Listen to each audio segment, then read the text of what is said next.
Good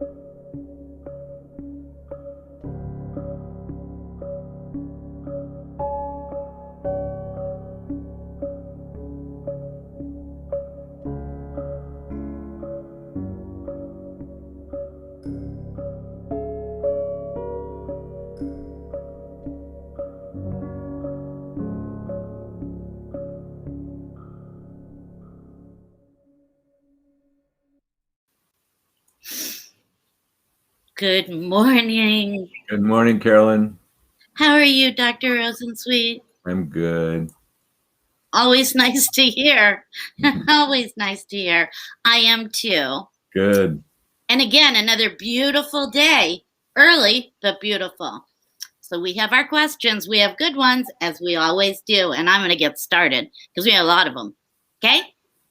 All right. Number one comes from really sweet lady, says, I think I am facing menopause, and I'm also thinking I might go through these symptoms by going natural and not taking anything. Has anyone gone natural? And if so, how was it? Oh, my. One of my favorites. And mine? Going natural. That's an interesting question. What is natural? I mean, for most of us human beings, for the 100,000 plus years that we've been human beings, couple 100,000, going natural means we would not live through menopause. There was no such thing as menopause. That's natural. No menopause, because most of us didn't survive, and especially men. We didn't make it into our 50s, let alone 40s. And women didn't make it into menopause. Few did. That's natural. A couple 100,000 years of that. Oh my, life has been extended through hygiene and nutrition. Now there is such a thing as menopause.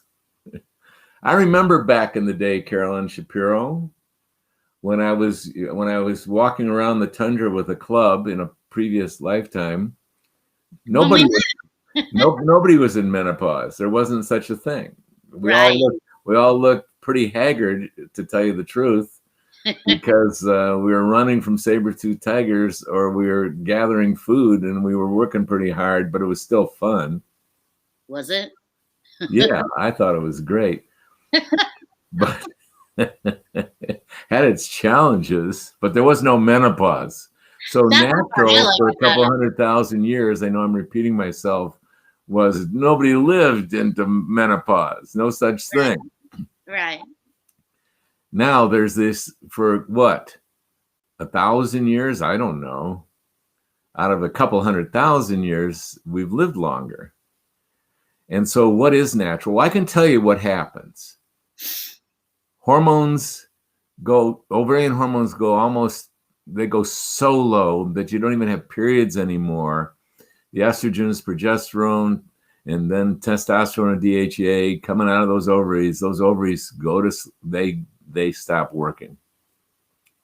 Now that means that a woman's not functioning with some major hormones called estrogens, progesterone, testosterone, and DHEA, and some DHEA still comes out.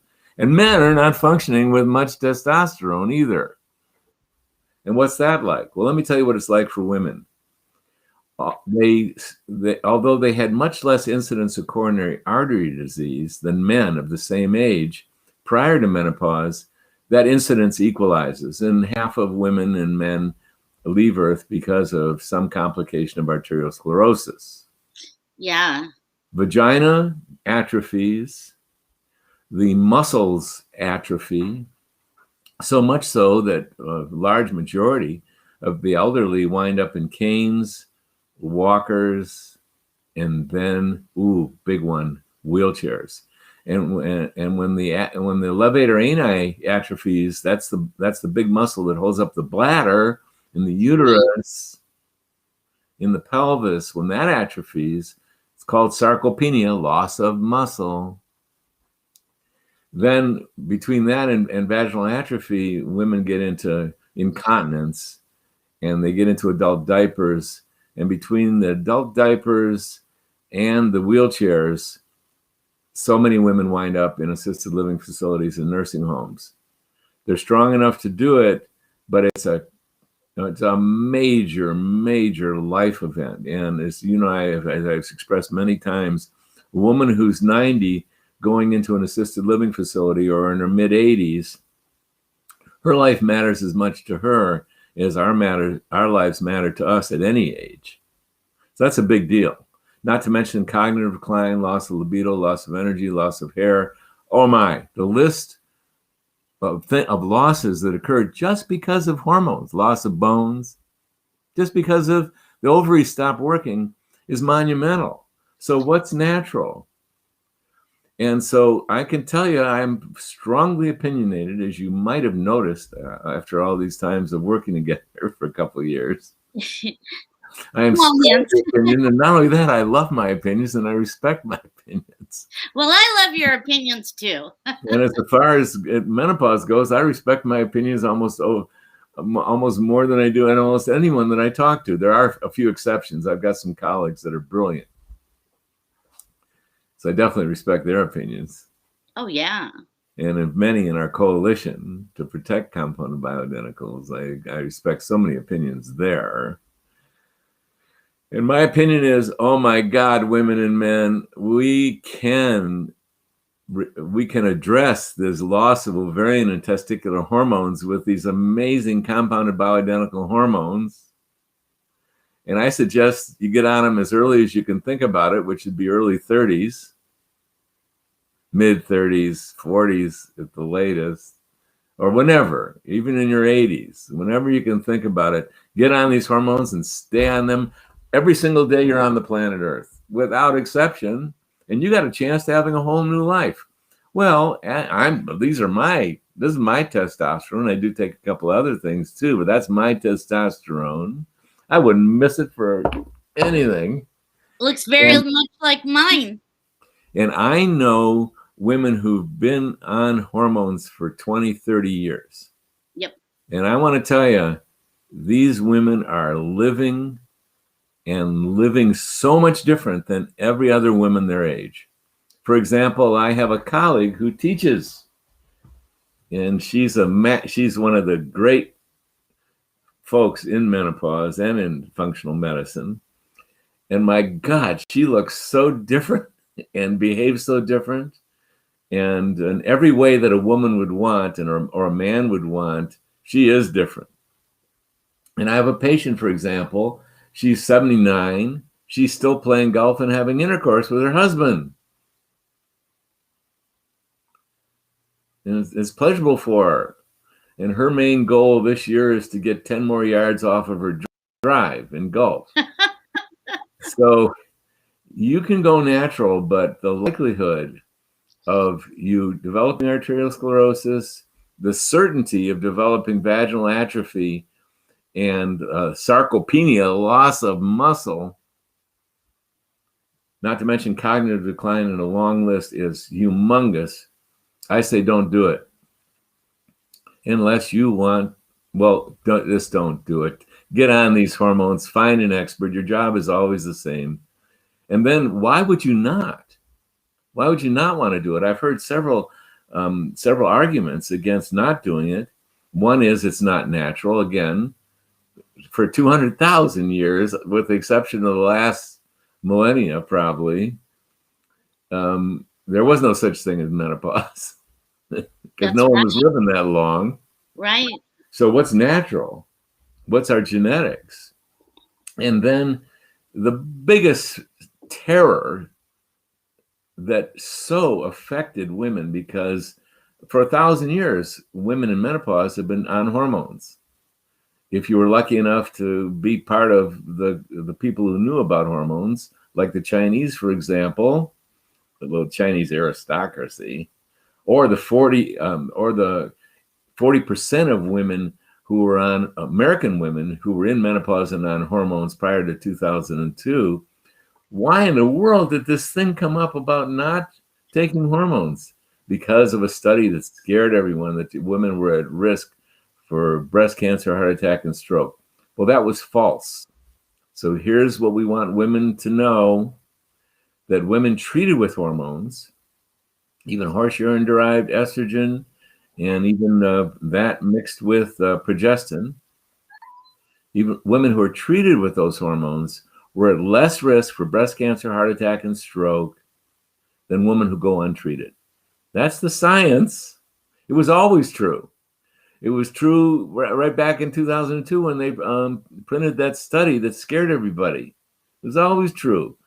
That study even said it. The study said that any increased risk was statistically insignificant, and that study committee knew by 2006 there was never a statistically significant increased risk, and then that risk went to zero by 2006. And then that same study committee that produced the Women's Health Initiative in 2017 published this. This is the essence of what they published. Same study committee, Women's Health Initiative, following up. They said, after 18 years of follow-up, there is no increased risk of breast cancer, heart attack, and stroke in women being treated with hormones. That's what scared everybody. That's what brought up this whole issue of, well, I'm going to be natural, because women didn't want to put themselves at risk, even though it was a falsely reported risk. I knew it right away. Colleagues of mine looked in the Women's Health Initiative and they said, and this is 2002, why did they report increased risk when it's statistically insignificant right there in their paper? But that didn't matter. The explosion that occurred in the media scared everybody. So what's natural? Not living through menopause. That's what's natural. Right. Well, nowadays, because of hygiene and nutrition, primarily, we are living. Baruch Hashem. I'm so glad to say. I've lived beyond menopausal andropause years, and I love it. Yes, and sir. So take those hormones, take those hormones, take those hormones. You know, a question did come up, and I'm going to go to our second one. But it says, would the risk be even decreased on natural hormones? Well, the risk is decreased on horse urine derived hormones, and mixed with even that was always known to be women on Premarin alone were at a 0.79 relative risk, according to that Women's Health Initiative study. That means they were on less risk right there. One is there is no risk. 0.79 mean there's less risk. It was Prem Pro that was the question mark. That's proved to be at less risk as well. Now, there was European studies that I looked at when the Women's Health Initiative came out that showed that women on bioidenticals were at less risk. And we can give you those citations are listed in Happy Healthy Hormones. Look it up. They're there. Downloadable. You can get it. I got it. Yeah. We all got it. We list those original European studies. So yes, natural hormones, meaning compounded bioidentical hormones derived from vegetable sources, principally soy. Yes. Less risk with those too. As far as the science goes. Makes sense. I mean, these hormones are so powerful. How in the world are you going to have a functioning immune system if you don't have your power chemicals going for you? Well, that's a really good point. Yeah. Even with COVID, it's been shown that women who have adequate hormone levels are at less risk for rough COVID than women who are not. Yeah, these are powerful chemicals. How are you going to have enough energy to run any of your systems, let alone your immune system, for example, which requires a lot of energy, if you don't have these powerful biochemicals? Correct, absolutely. And that's going to lead me now into my second question, which you always say has a lot of moving parts, but this is again testosterone. It's like testosterone Tuesday or testosterone Thursday. Testosterone comes up. When I started taking testosterone twice a day, I noticed that my hair started falling out, and it is falling out at a rapid pace. So I'm going to stop the testosterone. Do you have any thoughts about this? I'm so glad you asked this question. Yes, like I said. For one thing, it's not the testosterone that is causing the hair loss. It's excessive testosterone. Excessive, too much testosterone. And that's been known for a long time because this unusual thing happens. When women start getting low estrogen, a woman's body has got an option. A woman's body does not like low estrogen.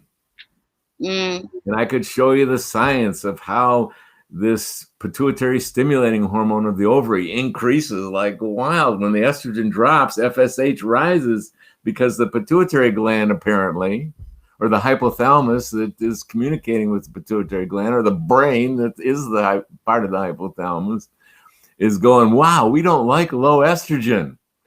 And when a woman's estrogen lowers, that FSH rises and it never goes down.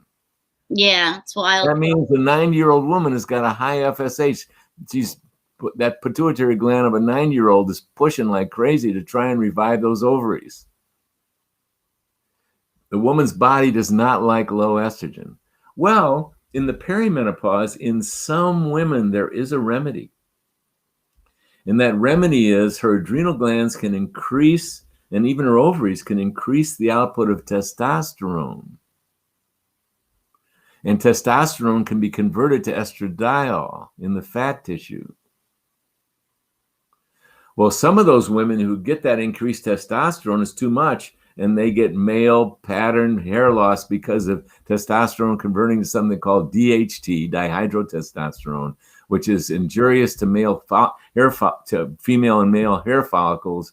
Look at male pattern baldness. Why does that happen? That's happening in men who've got some really high testosterone levels or DHT levels. And the most common hair loss that occurs in women in the perimenopause is exactly similar to male hair loss. Same pattern. And so this can be looked up. Look it up on Google. You'll see it. Most common female hair loss. There's other causes of female hair loss, including low thyroid, including low estrogen, and there's even other reasons. But the most common one is exactly similar to male pattern, and that's how you lose it. So that happens in a smaller and smaller and smaller number of women in the perimenopause. Why do I say that? Because we're seeing less and less and less of that a woman's ability to produce increased testosterone in the perimenopause. Like early on in my menopause career, I saw that quite frequently of a woman in the perimenopause having elevated testosterone to compensate for her falling estrogen. Mm-hmm. How do we know that? In the perimenopause, there's some women who start to get acne again. They start to get oily skin again. Well, it was not common, but it was common enough. Nowadays, I hardly ever see that. I hardly ever see a woman in the perimenopause get that acne.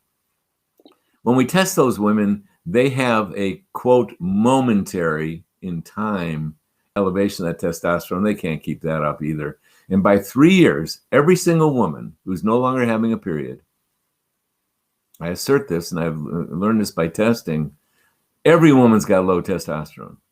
So that quirk where some women get that momentary elevation of testosterone in the perimenopause as their body tries to use a side road to convert that testosterone in the fat tissues to estrogen. Uh-oh.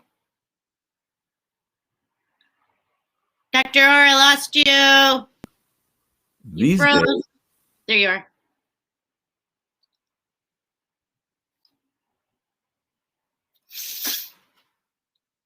Hang on, ladies. Ooh. Uh-oh.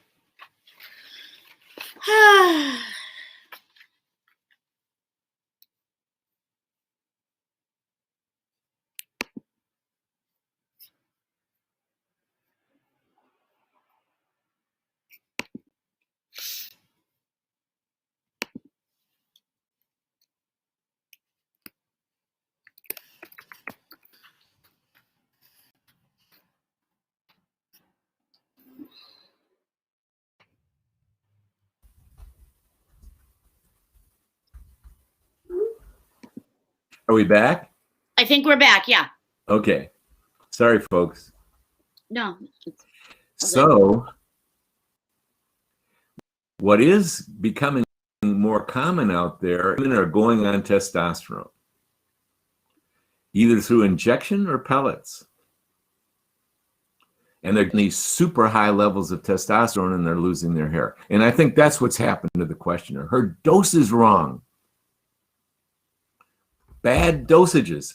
Well, the women, a lot of these women, they feel much better because they're getting supercharged with testosterone. Their libido goes up, their mood goes up. They got sagging mood because of low estrogens, low progesterone. You give them a jolt of testosterone by injection or pellet, they feel better. But you never, as in NEVER, want to be taking excessive levels of any hormone you can name. Right. Because there's a problem with that, as we learned in the disaster of cortisol. Ooh.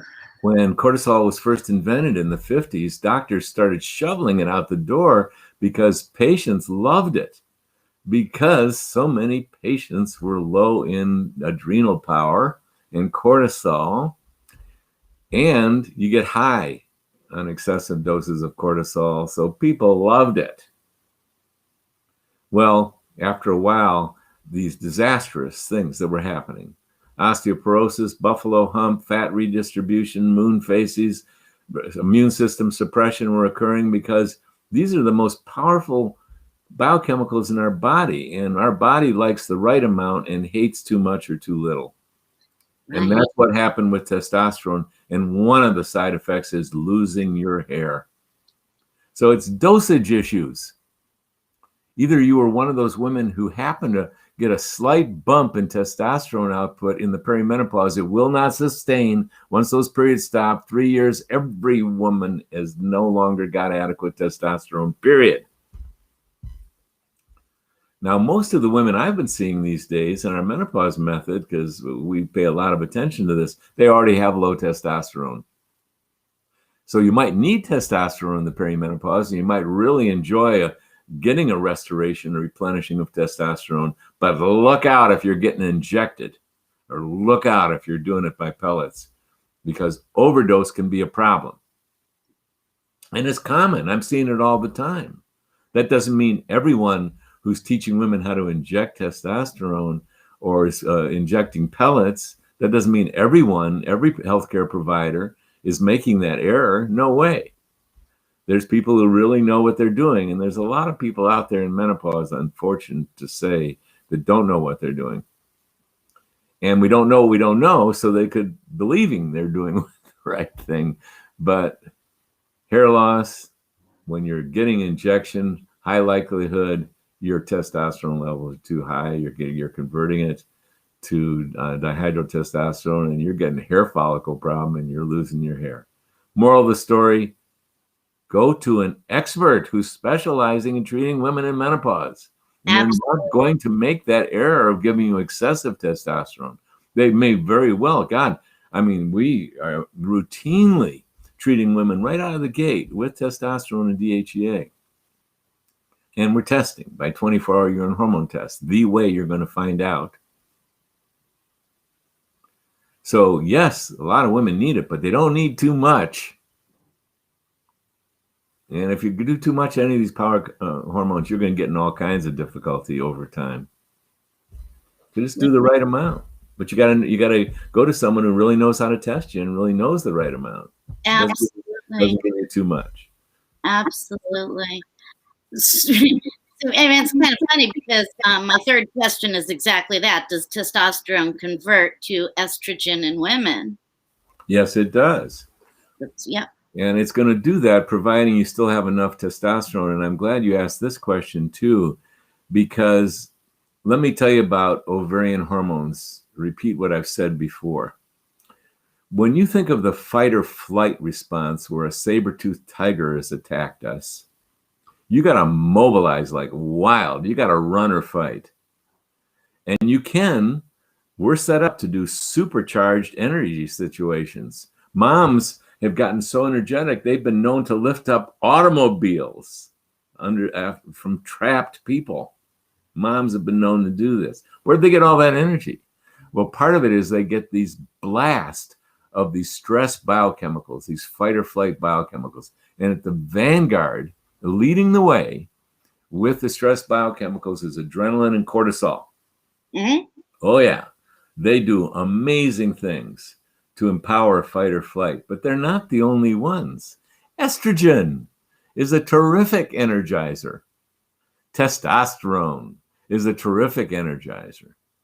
And just to give you an idea about estrogen that I mentioned before, you look at these young women Olympic athletes, a lot of them are very small breasted and are not all of them, but a lot of them are very small breasted and are not menstruating because they're recruiting their estrogen not to go down the female pathway, but to go down the fight or flight pathway from their overtraining, from their intense, stressful training processes. So estrogen's recruited. Oh, testosterone's recruited beautifully. So it looks to me like most women, by the time of the perimenopause, they've overused their stress response and the biology thereof. So they don't have enough testosterone. They don't have enough testosterone to convert to estrogen. Yeah. Okay. And that was your question. And they don't have enough. So there's a lot of women who need testosterone right out of the gate in the perimenopause. And in the menopause method, we can identify those women. It's pretty easy to identify them. And we treat them right out of the gate. There's a rare woman these days. Like I say, 25 years ago, it was different. There seemed to be more women who were still putting out testosterone and could even get that elevation to convert to estradiol. But I don't see that much nowadays. Interesting. Well, thank you. Excuse me. All right. So this is not me. This is a questioner. I am 67 with very thin bones, and I too am very thin, but I remain very active with long hikes in the woods. And I recently stopped all HRT because Medicare doesn't cover it. I had a hysterectomy, ovaries removed decades ago. Is it okay for me to stop taking these hormones? God, I'm just blown away by the quality of the question. I know. Reading them is something else, really. Yeah. Let me start with this. Dr. Devaki Bergson and I have had this discussion. How much zillions of dollars would Medicare save if they paid for women to have hormones? The result would be, God knows what percentage of women would not have to go into assisted living facilities and nursing homes. Right. And, there's many things we can imagine in our world that could be improved. And thank God for Medicare. May it expand into universal health care, small opinion there. But yes, and would it expand into saving megabucks? Medicare can be broken financially. And here's a remedy to save Medicare. Treat women, have Medicare pay for women's hormones. Dr. Bergson and I made a wild guess. We don't know, actually, but we've made a wild guess that 90% of women who have to go into assisted living facilities and nursing homes would not have to go if women were treated with hormones beginning in perimenopause or whenever they're able to, in menopause or whenever, and for their whole life on Earth from that moment on. The amount of women who would not have to go into canes, walkers, wheelchairs, lose their levator ani, and thus have another reason for not being able to contain their urine, getting urinary incontinent, and have to wear adult diapers. That alone, preventing sarcopenia with proper androgen treatment, not to mention estrogen treatment, et cetera, and cognitive issues. Oh my God. It's just astounding. We made a wild guess that 90% of women who are in assisted living facilities and nursing homes would not have to be there. And when you go into an assisted living facility and nursing home, what do you see? Vast majority of women. There are men there, but mostly women. So now to answer the question, by hook or by crook,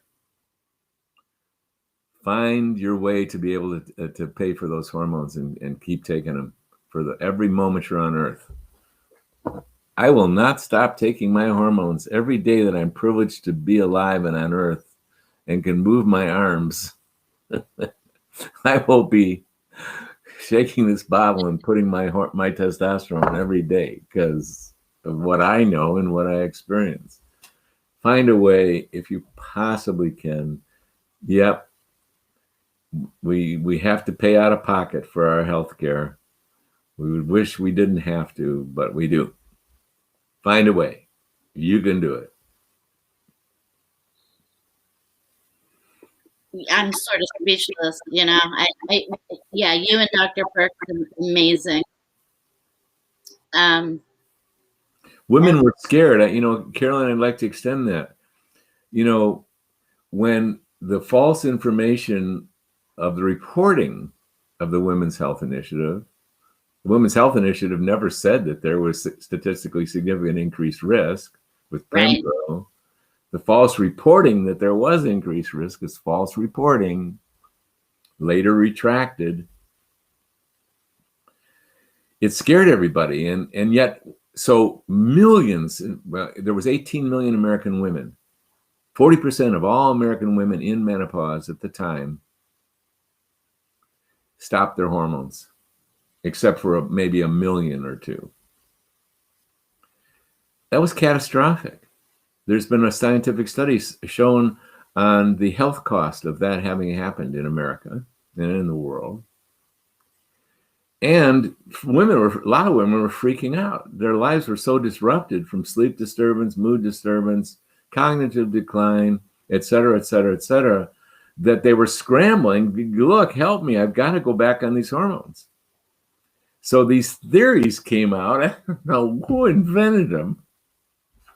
They weren't based on any evidence or rationale. We'll take the smallest amount of hormones for the shortest period of time. That was the ritual for those women. Where'd that come about? Not on any evidence. And anyone who wants to look at some of the evidence, Dr. Avram Blooming and Carol Tavris have written this book called Estrogen Matters. They go into the details of this wildness. That was not correct. You should take here's my recommendation, take a ample and correct amount, precisely right amount of all the hormones for as long as you're on Earth. So that was part of the scare of why women should only need hormones for a short period of time. It was based on nothing because everyone was afraid, falsely afraid, because there was no increased risk even with Pembro. So I'll beat that drum. You know, I know, and I love that you do, and I always say that, and I will always say that, because it's a very secure thing for us to hear. It is indeed. Now move me into question number 5, which is, I am so confused. I started taking 200 milligrams micronized progesterone, and it is not making me happy at all. I have been told that this is the happy pill, yet I feel absolutely horrible on it, and I want off. I've only taken it since April. I'm 60 years old, and from what I know, I have not yet reached menopause because I have a cycle once or twice a year for the past 3 years. I also have PCOS and hypothyroidism, so I am completely confused. Well, to say you're not in menopause, let me start there. Your hormone levels, because you're having some kind of period, I bet you it's less, twice a year, your hormone levels are way, way too low and incompatible with ideal health, sleep, energy, mood, libido, vaginal health. I bet your vagina is not doing well, nor your bones. And I don't know any details about you. So This official menopause is a false distinction. A woman who is menstruating, who knows how much, twice a year, her hormone levels are super low. So, and then there was another core of this question, and the core was, gosh, Carolyn, well, she's saying, she is saying that, first of all, she doesn't feel well with progesterone. Oh, yes, I'm sorry. Yes, it was the progesterone being the happy pill. Right. I learn things every day. It's amazing. And in 25 years of working with women as a specialty in menopause, I've never heard progesterone called a happy pill. Now, there is a reason that it could be called a happy pill, because when women lose their progesterone, a lot of women develop a certain type of mood disorder called anxiety, because progesterone is the great calmer. And so when you lose the great calmer, you can get anxious, and it's a very common complaint. Women who really didn't have anxiety in their life. We all have our challenges. We all have oscillating mood because we're not enlightened. But women who start losing their progesterone, a lot of them lose the great calmer and start developing an anxiety that they weren't used to having. It's like, where did the anxiety come from? But it's an anxiety. So you replenish the hormone. The progesterone is one of the hormones that you've lost or losing, and the anxiety goes away. And I've actually seen cases of the anxiety being quite severe. In super empowered women have been leading good lives. I remember the very first patient I ever dealt with in menopause. She was so brilliant. She had retired in her mid-40s. Come on now. Take to be that successful. And she stormed in my office saying, I'm going crazy. And I gave her some progesterone. 3 weeks later, she says, I can't believe this stuff. I'm totally myself again. Thank you. Famous words. So now let's talk about 200 milligrams of progesterone orally. I don't get it. And women in my practice, we replenish progesterone 100% of the time in 100% of the women that we work with. But the average amount that gets them into their sweet zone, their sweet spot, dialed in, is somewhere between 50 and 75 milligrams when we turn to oral. We always start with transdermal. Yes, some women do need more than 75 milligrams, 100 milligrams, 125 milligrams. 125 milligrams is the maximum in my practice. And I have definitely heard of women that actually could use 200 milligrams for special reasons. Now,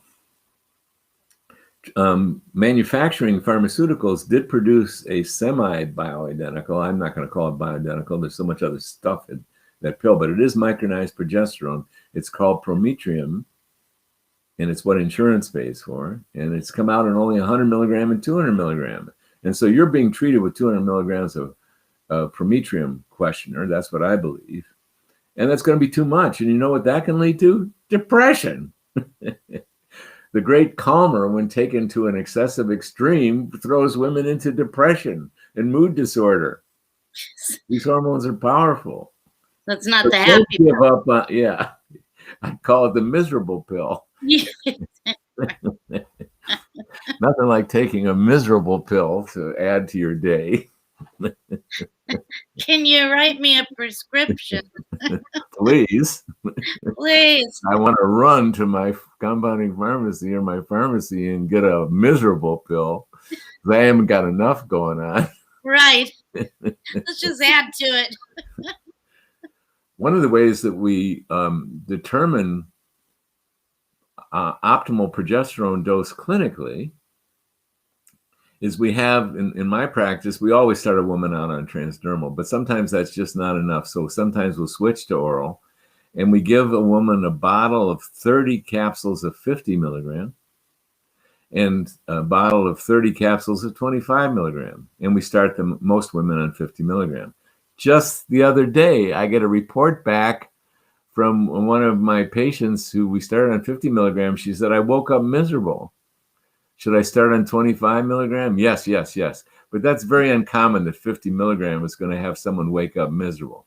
And here's what we do. We have women take progesterone at night, oral progesterone at night, because of a special sleep benefit it can have. But too much progesterone is going to make them feel groggy or drunk or depressed. So when a woman takes whatever progesterone dose she takes at night and she wakes up groggy or a little mood depressed, we say that's too much. So we start a woman on 50 milligrams, and then gradually, like every 3 days, we'll have them increase by 25 milligrams until they wake up groggy and depressed. So let's say 100 milligrams, they slept really well, but 125 milligrams, they woke up groggy or a little dizzy or depressed. We have them back up to 100 milligrams. This is dose determination by symptom titration. Right. Yeah. So what's happened to you, don't give up on progesterone, questioner, because you didn't get happy on it. Just do it properly and get thee to someone who's prescribing compounded bioidentical hormones, because we start out, like I say, in a lot lower dosages. And you want to have sufficient progesterone. You need it to balance the effects of the estrogen that you should be taking, the estrogen that you should be taking, the estrogen that you should be taking. Oh, did my record get stuck? And you want to have adequate progesterone to balance the estrogen for sure. So that oral, is that the oral progesterone, is that always prometrium? No, I mean, for the thousands of healthcare providers who are treating women with compounded bioidentical hormones, the vast majority of us do never order prometrium. We start with compounded bioidentical hormones and we determine the dosage. And that's why we start out most women with 25 milligrams and 50 milligrams for them to determine the dosages. And then we just put it all in one capsule once we know what that dosage is. Now, prometrium is being prescribed commonly by traditional hormone replenishers. Good. And insurance pays for it, so that's good. But it only comes in 100 milligrams and 200 milligrams, and there's reasons why they say that it takes 100 milligrams or 200 milligrams to suppress the endometrium properly so it doesn't overgrow. That's the lining of the uterus. But I've done studies on this, and we have women whose endometrial stripe on transvaginal ultrasound, in other words, the stripe is we want to see the right thickness and not too much thickness. You can have a normal endometrial stripe on way less than 200 milligrams. Now, if it's some women need it, 200 milligrams to suppress the stripe and get it at the right thickness, bravo. But in my studies with women in menopause, because we had a mandatory transvaginal ultrasound on every single woman I was treating for about 20 years. So I know how much it takes in each individual to produce a normal endometrium thickness. Right. And in many women, it only takes 50 milligrams or 25 milligrams or even less, or topical. It totally depends on the woman. And the amount of estrogen that we're not replenishing these humongous youthful levels of estrogen, no way. So it doesn't take that much progesterone to balance what I consider to be optimal levels of bias that we use, which is less than a young, healthy woman has who's menstruating. Yes, right. So complex story there, but the bottom line is you can get the whole thing right. And your job as women is the same job I've always said here. Your job is shopping. Shop for a healthcare provider that specializes in treating women with compounded bioidentical hormones. Get it right to where you feel safe and comfortable. Come join us in the Menopause Method as a member. There you're dealing with providers who are specializing in treating women with compounded bioidentical hormones and are using organic oils. But at any rate, the right amount of progesterone is not that hard to obtain, and you shouldn't get into Miserable-ville. No, we don't want Miserable-ville. We would like to keep it as the happy pill. Okay. So, Here's sixth question. I have been spotting once or twice per year for the past 2 years, and my naturopath says that we have to count that as a period. In reading my last ultrasound, I do see that I have 3 fibroids, or I was told anyway. And I'm wondering that if when I get a hormonal surge, and she says PCOS, testosterone, and estrogen, if excess estrogen could be causing the fibroids to bleed, and possibly this could be causing that spotting. Does that sound crazy? She said, my FSH has been over 30 this past year or so, which makes me feel like I'm in menopause. Thank you. I'm just trying to put all these pieces together. Yeah, there's enough hormone to form an endometrial lining, enough estrogen. And so I don't know the age of this woman, but I'm going to call that she's in the perimenopause. She's cruising on much less estrogen than she ever had in her whole life. Yeah. And yet there's enough to form enough of an endometrial lining. Did I get this right, Carolyn, that she's just spotting and she's not having an actual period? Correct. Yeah. So it's way low. The estrogen levels in her body are way low, and it's high time to replenish them. Now, one thing that is confounding or complicating the issue is I heard there's fibroids. Mm-hmm.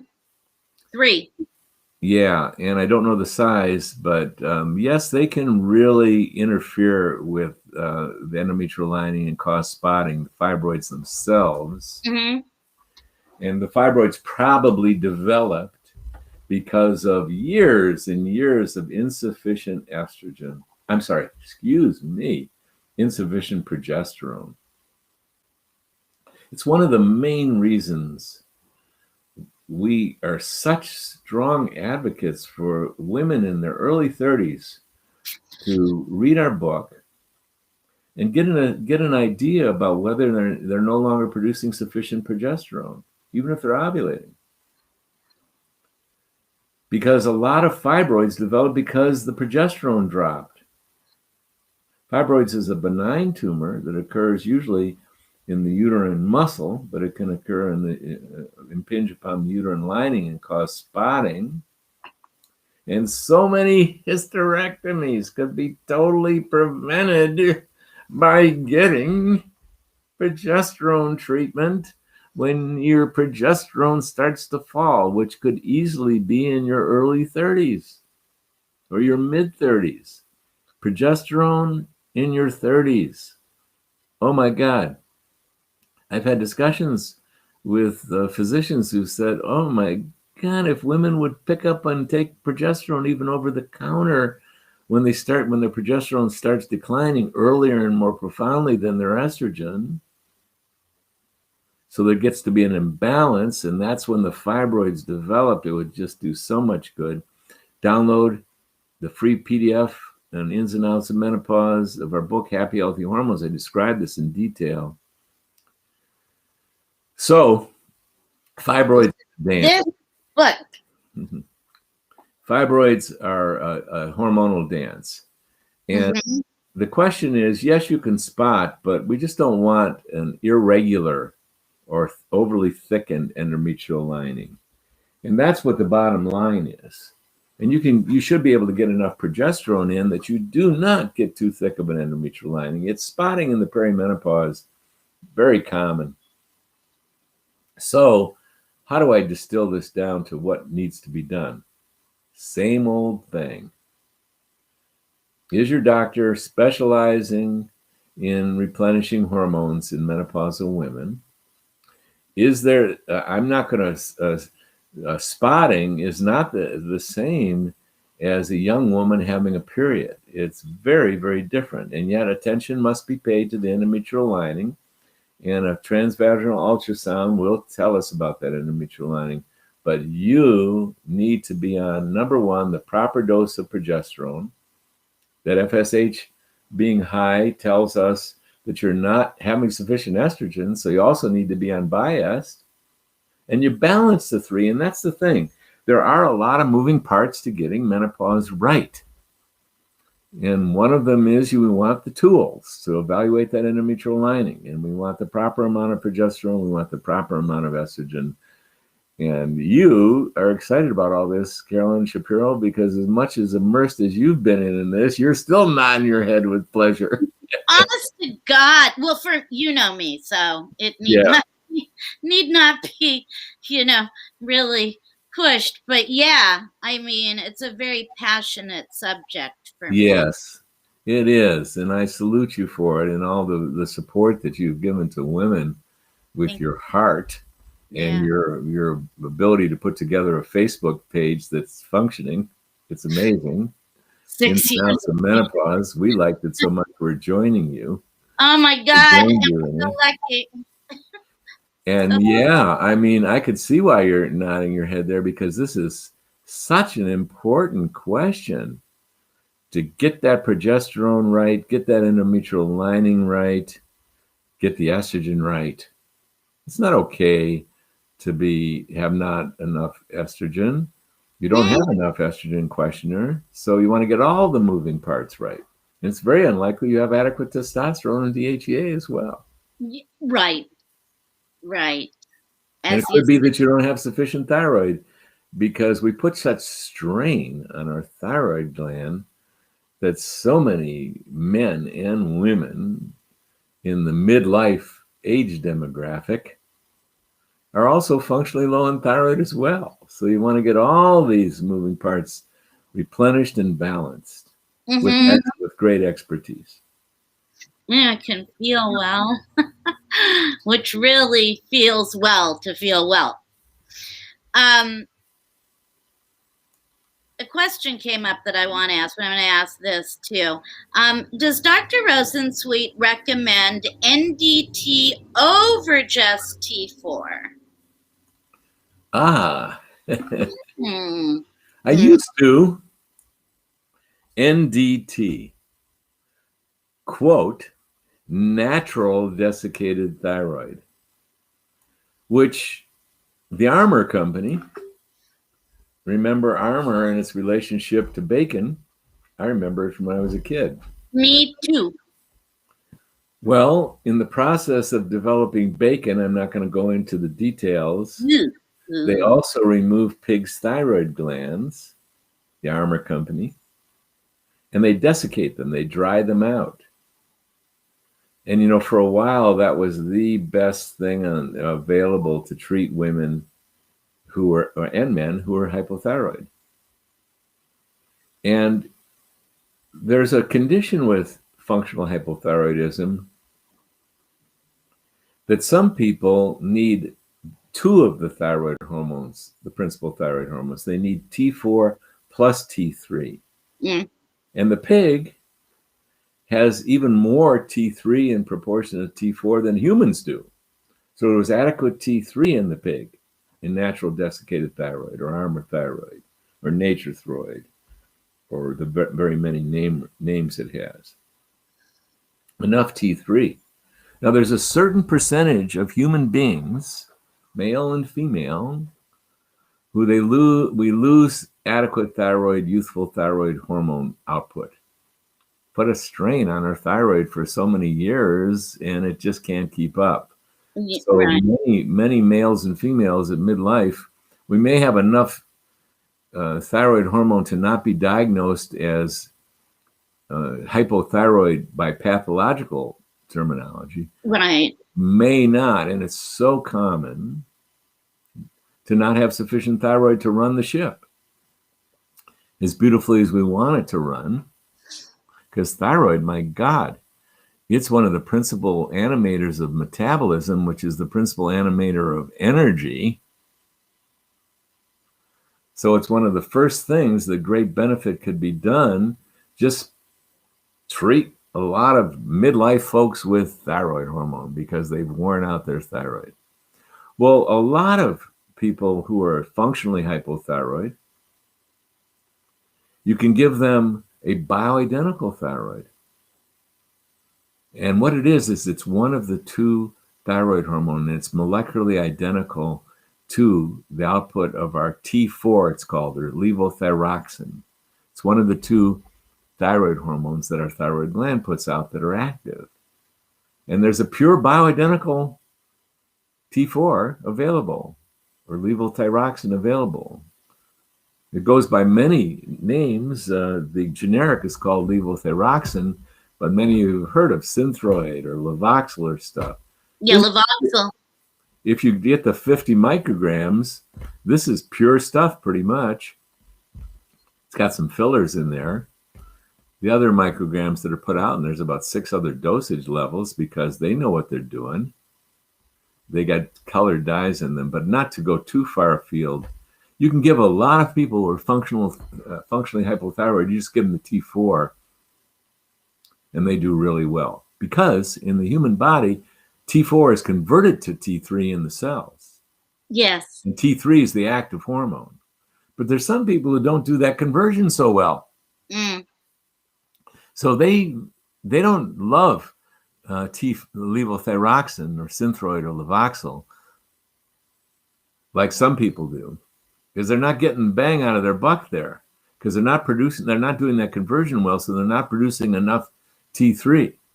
Right. So you give those folks Armour thyroid or desiccated thyroid or NDT, and they much prefer the desiccated thyroid. So my mentor in where I learned about thyroid, Alan Gaby, bless your heart, Alan Gaby. Yeah. For a contribution you've made to functional medicine, holistic medicine. Amazing. Still do. It's just remarkable. I shadowed him long time ago. And he said, you want to do some good for people? If they're on Synthroid, put them on desiccated thyroid. A lot of them are going to feel better. And those are the ones who needed the T3. And this is long before we knew about some of the details about that conversion and what interfered with it. And I did that. And a lot of people did feel better because they were the ones who needed the extra T3 that came in with desiccated thyroid. Now, when anyone who takes desiccated thyroid, NDT, Armour thyroid, whatever name you're going to give it, Nature Throid, if you open that bottle, take a whiff of it. You won't have to strain to take a whiff of it because it smells like what? A barnyard. And it's not pleasant. So, story. There came a time when we started hearing about mad cow disease.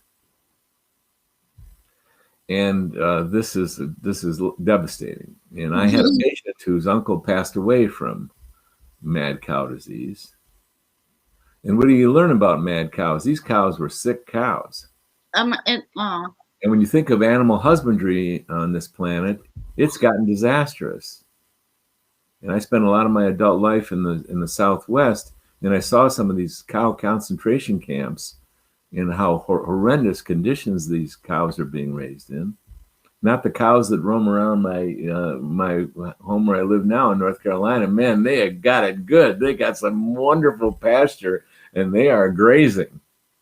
I've heard them. And they look, yes, sometimes they're going to show up on this Facebook Live because they really know how to moo.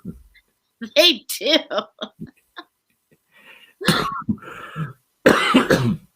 And when that happened, this was, I forget how long ago, I think it was in the 90s when Creutzfeldt or mad cow disease came up. And I started thinking, God, pig husbandry isn't any better than cow husbandry.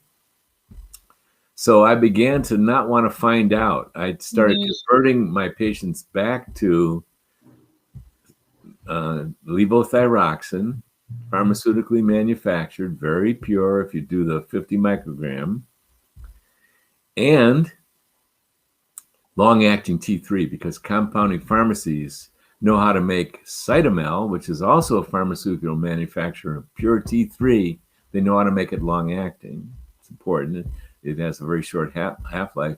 And so all my patients in the menopause method, we treat with long-acting T3 plus T4, and it's a whole process that we go through. Everyone that's in our program becomes expert in thyroid because in our training program, the thyroid video series is as long as anything else. Sorry, The short answer to NDT, natural desiccated thyroid, I'm not a fan. Okay. Now, pharmacists have assured me that there is no such thing as mad pig disease, but I don't want to find out. I don't want to find Right. out 10 years from now that, oh my God, pig husbandry was creating sick pigs as well. And these desiccated thyroids are not as healthy as we once thought they were. I don't want to find that out, especially since we've got these bioidentical, pure, pharmaceutically manufactured, very precise dosages, T4 and T3. And we can oscillate into a more human balance, by the way, because pigs are heavier in the T3 than we are. So NDT, desiccated thyroid, no longer a fan. What I recommend is go to someone who really understands thyroid and gives you a prescription for pure T4, because that'll do it for most folks. Many of us can convert quite well. Or for those of us who have converting issues, I do. I take a combination of T4 plus long-acting T3, and there's ways to determine the optimal dosages. Good And food.